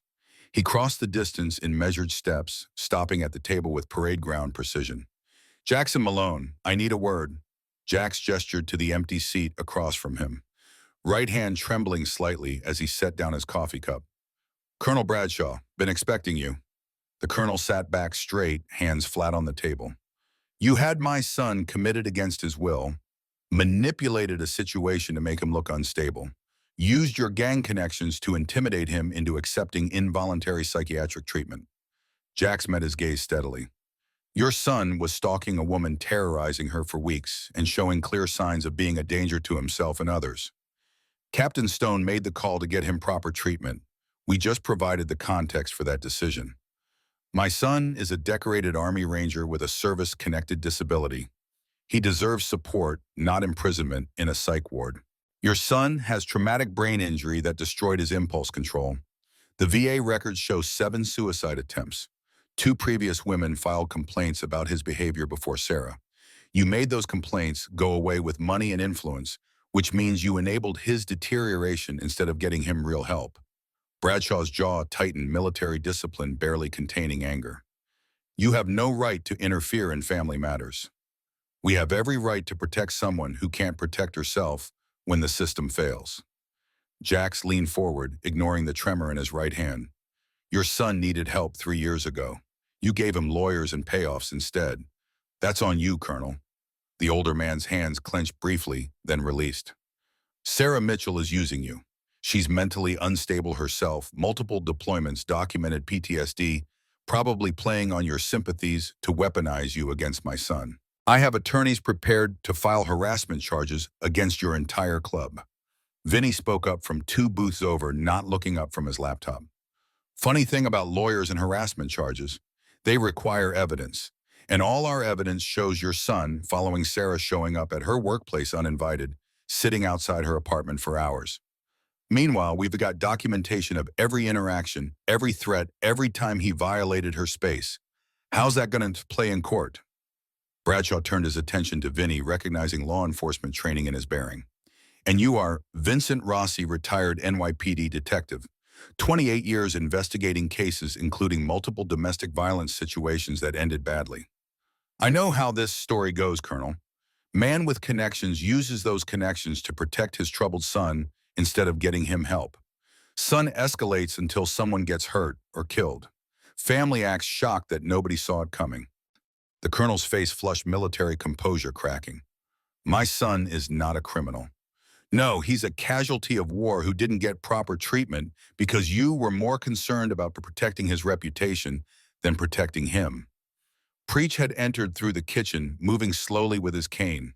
"I was a Navy chaplain for 20 years, Colonel. Counseled hundreds of men with combat injuries. The worst outcomes always came from families who enabled instead of helped." Bradshaw stood abruptly, chair scraping across linoleum. "This conversation is over. You'll be hearing from my attorneys." Sarah emerged from the kitchen, at that moment Grace behind her. She'd been listening, Jax realized, probably the whole conversation. Her face was pale but determined, carrying the particular courage of someone who decided that silence was more dangerous than speaking. Colonel Bradshaw, he turned, expression shifting to something almost paternal. Sarah, I'm sorry you got caught up in this situation. My son's condition makes him act irrationally. He didn't mean to frighten you. Yes, he did. Her voice stayed steady. That was the point. He wanted me frightened, wanted me isolated, wanted me to have nowhere to turn, so I'd have to come back to him. The TBI didn't create that impulse, it just removed his ability to hide it. You don't understand what he's been through. I understand perfectly. I was there. I treated wounded soldiers in Kandahar, including Ethan, after the IED. I spent 2 years after we came home trying to help him manage his symptoms. But I can't fix brain damage, Colonel. Nobody can. And staying with him meant accepting that eventually the violence would escalate until one of us got seriously hurt. Bradshaw's face softened slightly, military hardness cracking to show the father underneath. He loved you. You were the only stability in his life. Love doesn't give someone the right to make you afraid. Love doesn't justify stalking or intimidation or the slow erosion of someone's autonomy. Sarah's hands clenched at her sides. I loved Ethan too. I grieved for the man he was before the injury, but I can't sacrifice my safety and sanity for someone who can't or won't accept that he needs help I can't provide. The colonel stood silent for a long moment, decades of military command, warring with paternal instinct. When he spoke again, his voice had lost its edge. What do you want from me? Stop protecting him from consequences. Let the VA treatment program work. Accept that the best thing you can do for your son is let professionals help him instead of using your influence to make his problems disappear. Sarah's voice gentled slightly. He's your son, Colonel. I understand wanting to protect him, but real protection means getting him the help he needs, even if that's hard. Something shifted in Bradshaw's expression, military discipline giving way to exhausted defeat. He aged 10 years and 10 seconds, the weight of accumulated failures suddenly visible. The attorneys were a mistake. I'll cancel them. He looked at Jax and the other angels. I apologize for the threats. You were protecting someone who needed protection. That's what good men do. He turned back to Sarah. The VA treatment program, they're saying Ethan needs long-term care, possibly years of intensive therapy and medication management. They want my permission to pursue guardianship proceedings if his condition doesn't improve. Then give them permission. Let him get the help he needs. Bradshaw nodded slowly, decades of military bearing finally crumbling. I failed him. After everything he sacrificed for his country, I failed to get him proper help. I was so focused on protecting his image, his prospects, that I enabled his destruction. Preach approached prayer beads wrapped around one hand, cane in the other. Colonel, you can't change the past, but you can change what happens next. Help your son get treatment. Support Sarah's need for safety. Honor the sacrifice both of them made for this country by doing the right thing now. The older man met Preach's gaze, one military veteran to another, shared understanding passing between them. You're right. Thank you for making me see that. He left without further conversation, Mercedes pulling away, with the careful deliberation of someone whose certainty had been shaken. The angels watched him go, collective tension easing slightly. Sarah collapsed into the nearest booth, adrenaline crash, leaving her shaky. Grace brought coffee, sitting beside her maternal presence, providing silent support. Is it really over? Sarah asked, voice small. Vinny closed his laptop. Legally, yeah. Bradshaw Sr.'s backing off. Ethan's in long-term care, and we've got documentation for days. You should file for a permanent restraining order. While Ethan's committed, make it official. Ray had been silent throughout the exchange, oxygen mask in place, breathing labored. Now he spoke, voice wheezing through the plastic. We should celebrate. Girl's safe mission accomplished. But Jack saw the way Ray moved, the deepening gray pallor, the way his hands shook beyond normal tremor. The cancer was progressing faster than expected, eating him from the inside with relentless efficiency. Ray, you need to see your oncologist. Ray waved dismissively. Brother oncologist just going to tell me what I already know. I'm dying. Question is whether I die in a hospital bed or out here doing something that matters? The conversation was interrupted by Vinny's phone ringing. He answered, listened for a moment, his expression hardening. Understood. We'll be ready. He hung up looking at Jax. That was my contact at VA Security. Ethan escaped from the facility 2 hours ago. Overpowered, an orderly stole his access card, walked out the front door. They've notified local law enforcement but haven't located him yet. The brief moment of relief evaporated instantly, replaced by cold calculation. Ethan was loose, presumably angry, definitely unstable, and now had nothing left to lose. The mathematics were simple and terrible. Frank was already moving, pulling out his phone, coordinating. Leo, Doc, get to Sarah's apartment now. Vinny, you're with her here. Preach Ray, your backup. Jax and I will coordinate with local law enforcement. The angels dispersed with practiced efficiency, decades of running security operations kicking in automatically. Sarah looked terrified, the brief hope of safety crumbling back into fear. Grace locked the diner's front door, flipping the sign to close, despite the lunch rush approaching. Nobody gets in except law enforcement or angels. Sarah, you come with me to the kitchen. It's more defensible. Deputy Marshal Thompson arrived 20 minutes later, his unmarked car pulling up with lights flashing. He entered through the back, weapon visible but holstered face carrying the particular grimness of someone who'd seen this scenario play out before and knew how it usually ended. Ethan Bradshaw left a note in his room at the VA facility. Thompson pulled out his phone, showed them a photo of handwritten text. Says he's ending this today. Either Sarah comes back to him or nobody gets her. Classic murder-suicide ideation. Jax felt his right hand tremor worsen, stress, making the Parkinson's impossible to ignore. Where would he go? What's his most likely target? Here or Sarah's apartment? Those are the two places he associates with her. Thompson checked his weapon with practiced ease. I've got backup en route, but we're talking rural Nevada. 20 minutes minimum for the nearest sheriff's deputy. Vinny was tracking something on his laptop, fingers moving rapidly across keys.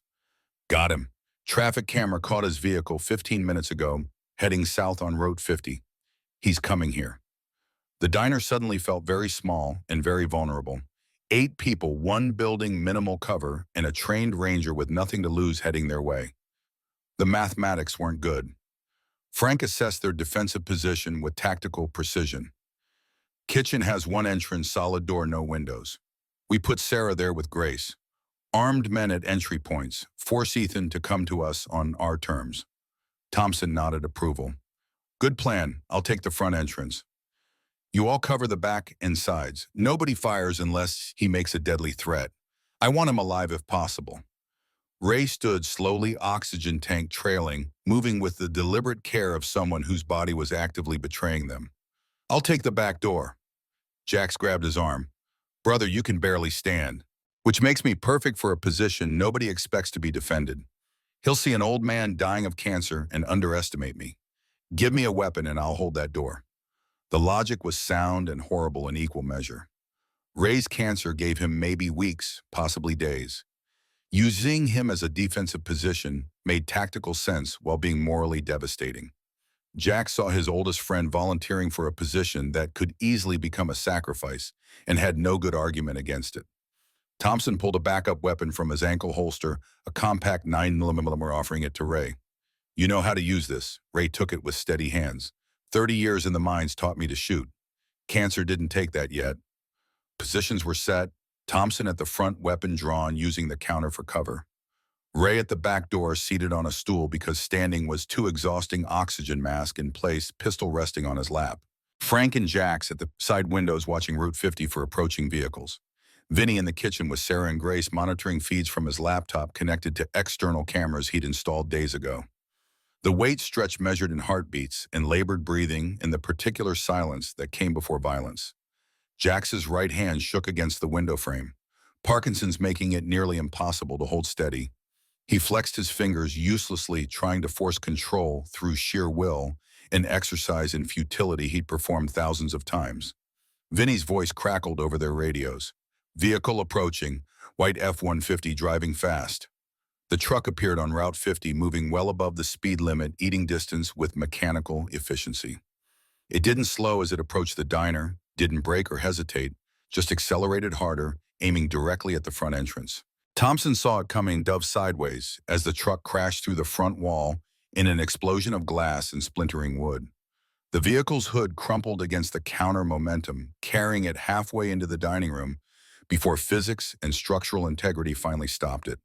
The engine ticked in the sudden silence, radiator fluid mixing with the smell of gasoline and dust. Ethan kicked open the driver's door, emerging with a pistol in one hand, face carrying that same empty expression. The TBI had stolen his humanity, leaving only momentum and obsession wearing human skin. Sarah timed to talk. Thompson covered in drywall dust weapon, aimed from behind an overturned booth. Ethan Bradshaw dropped the weapon, U.S. Marshal. Drop it now. Ethan's gun swung toward Thompson, and Jack saw the decision crystallize in his empty eyes. Not surrender, not negotiation, just the terrible logic of someone who decided that death was preferable to continued existence. Thompson fired first center mass professional shot placement designed to stop threats. The round took Ethan in the chest, staggering him backward. But body armor under his shirt absorbed the impact military-grade protection that Rangers knew how to acquire. Ethan returned fire wild shots from someone running on adrenaline and brain damage rounds, punching through walls and windows.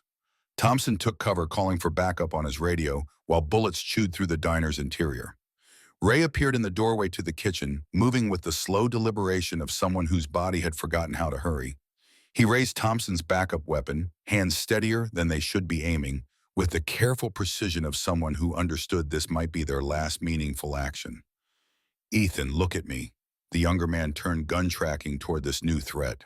Ray stood framed in the doorway, oxygen tube trailing gray skin stretched tight over prominent bones, death already visible in his features. He looked like a ghost, like something that had crawled out of a grave specifically to deliver judgment. You and me were both dying. Difference is I'm spending my last days protecting someone. You're spending yours trying to destroy someone. Which one of us you think is gonna die with a clean conscience? Ethan's gun wavered. Empty eyes focusing on Ray with the first sign of actual awareness. You don't understand what I've lost. I understand perfectly. Lost my wife to cancer 8 years ago. Lost my health, my future, any hope of growing old comfortable. Got maybe days left before this disease finishes me. Ray's voice stayed steady despite the tremor in his limbs. But I'm not making other people pay for my pain. That's the difference between us. For a moment, something flickered in Ethan's expression. Recognition maybe, or the last vestige of the man he'd been before the IED. His gun lowered slightly, barrel pointing at the floor instead of at people. Then sirens became audible in the distance, law enforcement responding to Thompson's call. The sound triggered something in Ethan, the particular panic of someone who'd run out of options and knew it. His gun came back up, tracking between targets, calculation visible, even through the brain damage. If I can't have her, nobody can. He moved toward the kitchen, weapon raised, clear intent visible. Thompson fired again, catching Ethan in the shoulder, spinning him sideways. But the body armor absorbed most of the impact and momentum carried him forward. Ray fired. The shot took Ethan in the leg, dropping him to one knee. Not a killing shot, just enough to stop forward movement to buy time for law enforcement to arrive. Ray's hands shook as he maintained his aim, oxygen mask fogging with each labored breath. Stay down, please. Just stay down. Ethan looked at his leg, at the blood spreading across his jeans, then back at Ray. Some final calculation happened behind his eyes, the last decision of a man who'd been broken beyond repair. He raised his pistol, aiming at his own head. Leo appeared from nowhere, moving faster than his 71 years should allow, Vietnam training, overriding everything else. He tackled Ethan from the side, both men going down hard, wrestling for the weapon. The gun discharged around, punching through the ceiling, drywall dust raining down. Leo's hands steady despite PTSD, fought for control of the pistol, 50 years of martial arts training, finding purchase against Ranger close combat skills. They rolled across debris-covered floor, struggle, measured in seconds that felt like hours. Frank joined the fight, then Jax, then Doc, 4 old men, restraining one young Ranger whose brain damage made him unpredictably strong. Thompson added his weight professional restraint techniques, finally securing Ethan's weapon. The fight left them all gasping, bodies pushed beyond safe limits. Ethan sobbed beneath their combined weight, no longer struggling, just crying with the terrible grief of someone who'd lost themselves and couldn't find the way back. I just wanted her back. Just wanted one thing to make sense. Leo, kneeling on Ethan's back, PTSD, temporarily forgotten in the clarity of action, spoke quietly. I know, brother, but you can't hold on to people with closed fists. You have to let them go. Sheriff's deputies arrived in force, multiple units responding to shots fired at a federal officer. They took custody of Ethan with the particular care reserved for mentally unstable armed suspects, securing him for transport to the hospital, and then whatever legal proceedings would follow. Thompson stood slowly checking himself for wounds he might not have noticed during adrenaline rush. Everyone okay? A chorus of affirmatives, mostly honest. Frank had twisted his bad knee. Doc's hands were shaking uncontrollably. Leo looked haunted by whatever ghost the violence had triggered, and Jax's right hand tremor had progressed to full arm shaking. But Ray sat on the floor where he'd collapsed after firing oxygen mask, slipping, breathing coming in wet gasps that suggested his lungs were finally giving up. Jax dropped beside him, catching him as he toppled sideways. Brother, stay with me. Ray's smile was peaceful, almost serene. Did we get her out safe? Yeah, Sarah's fine. You saved her. Good, that's good. Ray's eyes drifted closed. Been a good last ride, Jax. Best one we ever did. Don't talk like that. Paramedics are coming. Too late for that. Cancer was going to kill me anyway. Rather die here protecting someone than in some hospital bed hooked to machines.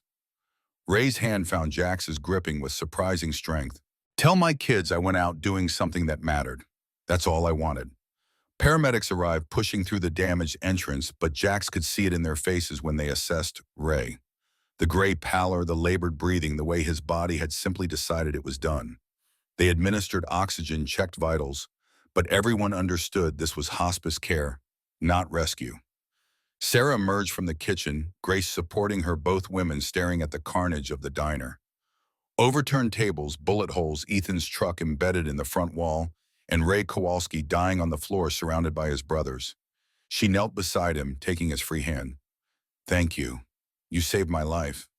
Ray managed a weak smile. Just keeping a promise. Old men protecting those who can't protect themselves. That's what we do. His breathing slowed, each gasp coming with longer intervals between. The paramedics looked at Jax, asking silent permission to move him to ambulance. Jax shook his head. Let him die here surrounded by brothers having done something that mattered. Hospital beds were for people with futures. Ray's future had ended 6 months ago when doctors gave him the diagnosis. This was just conclusion. The angels gathered around their brother, 7 men becoming 6 in the way they all knew was inevitable. Frank held Ray's other hand. Preach murmured prayers, old liturgy from his chaplain days. Leo stood silent, tears tracking down weathered cheeks. Doc's shaking hands rested on Ray's shoulder. Vinny recorded vitals with the mechanical precision of someone who needed facts to process grief. Ray's last words came out barely audible, addressed to no one and everyone. Tell Tommy I kept the promise. Tell him I protected her. Then he was gone, life leaving in a sigh that barely disturbed the air. The paramedics confirmed what everyone already knew, called time of death, began the procedural requirements of documenting a passing. Jax stayed on the floor beside his oldest friend, right hand trembling uncontrollably, tears mixing with dust on his face. 50 years of brotherhood, of riding together, fighting together, growing old together. And now Ray was gone, having spent his last moments doing exactly what he said he'd do, dying protecting someone who needed protection, making the last ride count. The aftermath took hours. Crime scene investigators documented everything, taking photos and measurements and statements. Federal investigators arrived because a U.S. Marshal had been involved in a shooting. VA representatives came to take custody of Ethan, who would be transferred to a secure psychiatric facility pending criminal charges for assault with a deadly weapon on a federal officer. Colonel Bradshaw appeared in the late afternoon, face gray and aged, looking at his son in handcuffs and restraints. He didn't speak, just watched as Ethan was loaded into a secure transport vehicle, the last vestiges of a decorated soldier disappearing behind tinted windows. Thompson found Jack sitting outside in the parking lot, staring at nothing. Your friend Ray, he saved multiple lives today. Sarah's mind, probably half a dozen others if Ethan had gotten into that kitchen. That counts for something. Jax's voice came out rough. He was dying anyway. Cancer had him beat, but he chose to go out protecting someone instead of wasting away in a hospital. Is that supposed to make it better? No, but it makes it meaningful, and sometimes that's all we get. The funeral was 3 days later, attended by more people than Jax expected. Ray's children and grandchildren, former co-workers from the mines, neighbors from Ely, and dozens of riders from Angels, chapters across Nevada and California. The parking lot of the funeral home in Ely filled with motorcycles, chrome, glinting under October sun. Sarah attended, standing apart from the family guilt and gratitude warring on her face. Grace stood beside her, offering silent support. Captain Derek Stone appeared in dress uniform, coming to pay respects to a man who'd done what Stone wished he'd had the courage to do sooner. The service was simple. Preach delivered the eulogy, speaking about brotherhood and sacrifice and the importance of making your last days count. Ray's son spoke about a father who'd worked hard, provided for his family, and had spent his final months doing something selfless. No mention of motorcycle clubs or shootouts, just a man who'd chosen his death instead of letting it choose him. They buried him with military honors, Ray having served 4 years in the Army before the mines. The rifle salute echoed across the cemetery, sharp cracks that made Leo flinch, despite knowing they were coming. Taps played on a bugle, mournful notes hanging in the thin desert air. Afterward, the Angels rode in formation to scatter Ray's ashes in the desert he'd loved. Remote location off Route 50, nothing but scrub and sand and mountains in the distance. They took turns releasing handfuls of ash into the wind, watching it disperse into the landscape. Jax went last, hand trembling, as he opened the urn, letting the last of Ray Kowalski join the Nevada desert. Rest easy, brother. You kept the promise. You made it count. 2 weeks later, the Angels gathered at the Silver Spur for their final official meeting. The diner had been repaired, Grace using insurance money and donations from the community to rebuild. The hole in the front wall was gone, replaced by reinforced structure and bulletproof glass. She'd had a plaque installed beside the door, in memory of Ray Kowalski, who protected those who couldn't protect themselves. The 7 had become 6, and they all knew this was the end, not just of the chapter, but of the club itself. They were too old, too broken, too few to continue. This had been their last ride, and it had cost them one of their own. Sarah served them coffee, moving with more confidence now. The restraining order was permanent, Ethan was in long-term psychiatric care with no release date, and Colonel Bradshaw had funded a scholarship in Ray's name for combat veterans pursuing mental health treatment. Doc's hands shook as he raised his cup. To Ray, best brother a man could ask for. They drank 6 old men, honoring their 7th, knowing that time was coming for all of them, but it was sooner rather than later. Preach's spine was getting worse, doctors talking about wheelchair in the near future. Doc's liver was failing, cirrhosis finally catching up. Leo's PTSD episodes were increasing in frequency. Vinny's remaining good eye was developing cataracts. Frank's arthritis had progressed to the point where riding was agony, and Jax's Parkinson's was slowly stealing his ability to function. They were dying, all of them, time and age, and accumulated damage, finally claiming what war and violence and hard living hadn't managed to take decades ago. But they'd made their last ride count. Frank pulled out the paperwork that would officially dissolve the chapter. We need to vote. Close the Nevada chapter, liquidate assets, donate proceeds to veteran support organizations. The vote was unanimous. Hell's Angels, Nevada chapter founded in 1984, 40 years of brotherhood and riding and living by their own code, was officially dissolved. They signed the documents in silence, each signature marking the end of an era. The clubhouse would be sold, proceeds going to fund Tommy's House, a halfway facility for female veterans escaping domestic violence, that Sarah had founded with money donated by riders across the country. Captain Stone had helped secure the property, his way of making amends for enabling Ethan's behavior. The first residents would move in within a month. 6 women who'd served their country and come home to find that service didn't protect them from men who thought love meant ownership. Sarah would run it using her combat medic training to provide trauma-informed care. Grace had signed on as house manager, bringing decades of maternal wisdom. Doc would serve as volunteer medical consultant, trying to help others the way he wished someone had helped him during his darkest years. It wouldn't bring Ray back, wouldn't undo Ethan's brain damage or the lives destroyed by inadequate mental health care. But it was something, a legacy built from tragedy, meaning extracted from loss. Jack stood slowly, joints protesting, right hand trembling badly enough that he had to steady it with his left. Tommy Nguyen died in 1971, telling me to protect those who can't protect themselves. Ray died in 2024, doing exactly that. We're old, we're dying, and our riding days are done, but we kept the promise. All of us. We protected someone who needed it, and we didn't back down even when the cost was high.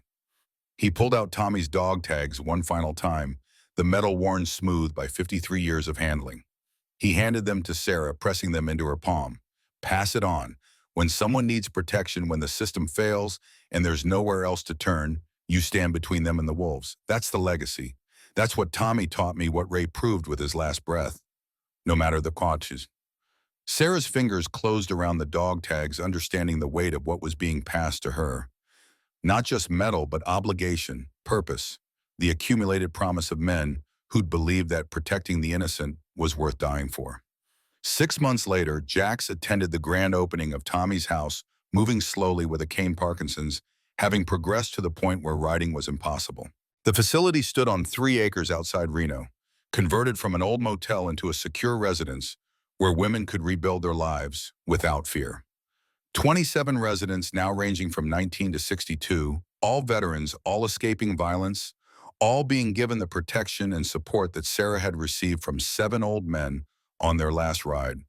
Deputy Marshal Thompson cut the ribbon, having become an advocate for domestic violence victims after Ray's death. Colonel Bradshaw attended, donating another substantial check, his way of honoring both his son's victims and the man who died stopping him. The remaining angels were there, 5 of them, now having lost Doc 3 months ago to liver failure. He died sober, surrounded by people he'd helped, having spent his last months providing medical care to Tommy's house residents. Preach was in a wheelchair, spine finally giving up. Leo was grayer, quieter, PTSD, having claimed more of him. Vinny was nearly blind, cataracts having spread to his remaining good eye. Frank moved with 2 canes, arthritis, making every step painful. But they were there, witnessing what their last ride had created. A place where women who'd served their country could find safety when that country failed to protect them. A legacy built on the sacrifice of men who'd understood that age didn't excuse you from doing what was right. Sarah spoke at the ceremony, standing beside a memorial wall where Ray's name was inscribed along with Tommy Nguyen's and the names of other men who died protecting those who couldn't protect themselves. These men taught me that protection isn't about being the strongest or the youngest or the most powerful. It's about being willing to stand between evil and innocence, no matter what that costs you. Ray Kowalski spent his last days doing exactly that, choosing how he died instead of letting cancer choose for him. His legacy lives in every woman who finds safety here, in every life rebuilt, in every cycle of violence broken. She touched Tommy's dog tags, wearing them on a chain around her neck. A man protects those who can't protect themselves. No matter the path, that's not just words. That's a way of life, a purpose bigger than ourselves. And it's what we'll carry forward every day in honor of the men who taught us what true courage looks like. Jax watched from his wheelchair, too weak now to stand for long periods, right hand tremoring constantly. But his eyes were clear, seeing the culmination of 53 years of keeping a promise made to a dying man in a helicopter over Vietnam. Tommy's house would help thousands over the coming years, would save lives, break cycles of violence, provide protection when the system failed. All because 7 old men had decided that their last ride would mean something, that age and infirmity didn't excuse them from standing up when someone needed help. The ceremony concluded, residents and supporters dispersing. The 5 remaining angels gathered around Jax's wheelchair, brotherhood stronger than ever despite their diminished numbers. Frank spoke quietly. "We did good, didn't we? Made it count." Jax nodded, throat tight. "Yeah, we made it count." 3 years later, Jackson Malone died in his sleep at 76 Parkinson's, having finally claimed the last of his mobility and independence. His funeral was attended by over 200 people, most of them women who'd found safety at Tommy's house, whose lives had been changed by the legacy of protection he'd helped create. Sarah delivered the eulogy, Tommy's dog tags still around her neck, now joined by Ray's dog tags and Doc's medical insignia. Jax used to say that age didn't excuse you from doing what was right, that the measure of a man wasn't in how long he lived, but in what he did with the time he had. He and his brothers, on what they knew would be their last ride together, chose to protect a stranger who had nowhere else to turn. That choice cost Ray Kowalski his life, cost Doc Hayes his final years, and cost all of them their club and their ability to keep riding. She paused, looking out at the assembled crowd. But that choice also created this.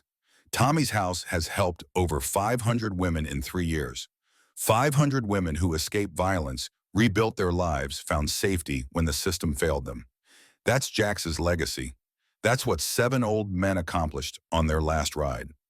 She read from a letter Jax had written before he died, words shaky from Parkinson's, but meaning clear. To whoever reads this, I made a promise in 1971 to a dying man. Kept that promise for 53 years through every choice that mattered.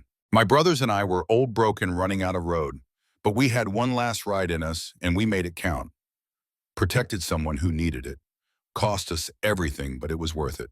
Pass it on, always pass it on, no matter the cost. The remaining angels, 3 of them now.